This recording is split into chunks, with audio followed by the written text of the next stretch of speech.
Вторую декаду января в Коми синоптики уже окрестили как аномально морозную. В регион пришел североатлантический циклон. Холоднее всего с 11 по 16 января будет, как ни странно, вовсе не на севере, а в южных и центральных районах. Там, по предварительным данным, похолодает аж до минус 43.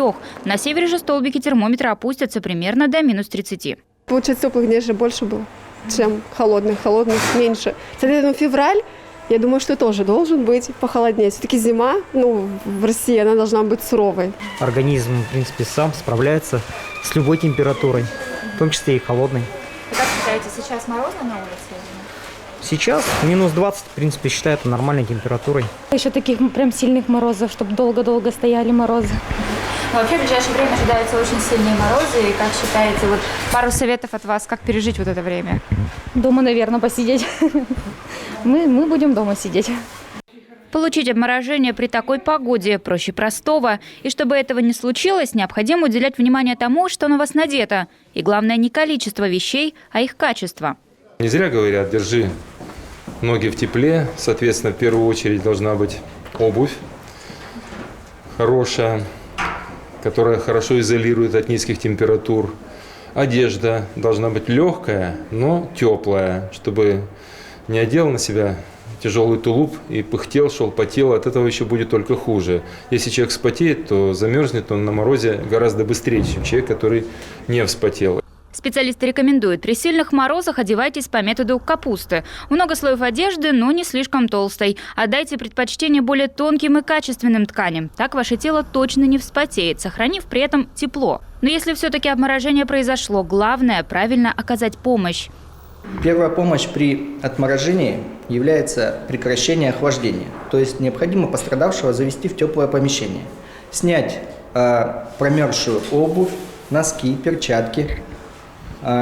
Следует наложить теплоизолирующую повязку на конечности, дать теплое питье. Ни в коем случае нельзя допускать повторного отморожения конечности. Это значительно ухудшит ситуацию.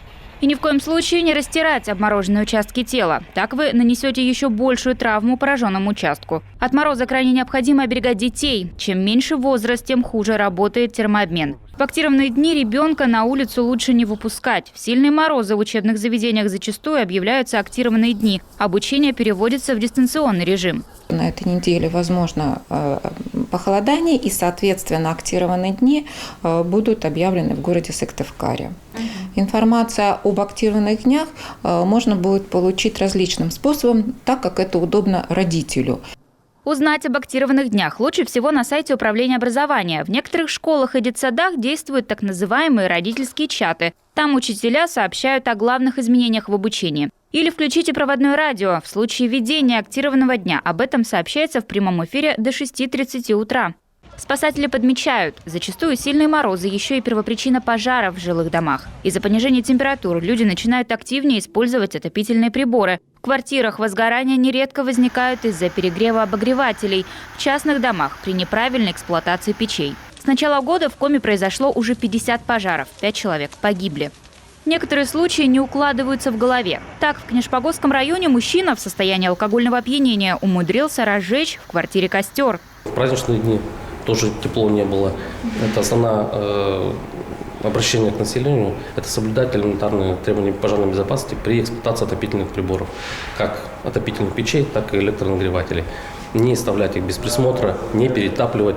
В ближайшее время спасатели продолжат информировать население о грамотном использовании отопительных приборов. Что касается морозов, они уже чувствуются почти в каждом населенном пункте Коми. И пережить их нужно не только в тепле, но и в безопасности, оберегая свою семью и жилище. Евгения Кладкевич, Алексей Паршуков, телеканал Юрган.